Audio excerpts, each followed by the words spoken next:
All right, it's Bounty again. And my tomato plants are jumping. I gotta get them staked up. Gotta get something up to keep them from breaking in the next storm. Look at this one. This one has grown 4 or 5 inches since my last video. They are doing fabulous. Probably by the next day or so, I'll have all these staked up. Try to keep them from being damaged or linging over. Pepper plants are doing quite good. All these other plants, my squash and my onions, they're starting to come up pretty good. That's someone's kids one there. And my daughter wanted to plant that corn at see, what is that? Peaches and cream corn there. I'll let her do it. I did have a little mishap earlier. I was raking some of this stuff out and weeding stuff and accidentally partially uprooted that cucumber plant there. I hope it recovers. I believe it will.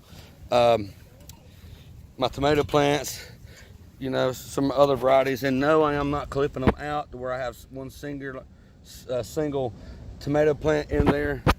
This is some of my experiments. I grew up in the garden. We'd always put 2 or 3 seeds per planting spot in the garden, and we'd have multiple plants in each hole every time. We never had a problem. And when I was a kid, we had some of the biggest tomato plants and rows of different varieties of vegetables, and we never had a problem.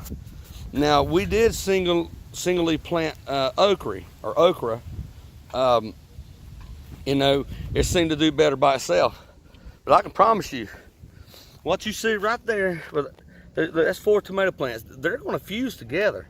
They're working for a common goal. I can promise you that. If you were, you know, had it in a pot and inside, you might would have a problem with them fighting over nutrients. But as long as the nutrients there and you're taking care of the plant, I believe it'll work out. Mine are working. They are jumping. They are growing just beautifully. They look good and full. I do know that they're multiple plants, but you wait and see the finished product of what I'm going to do.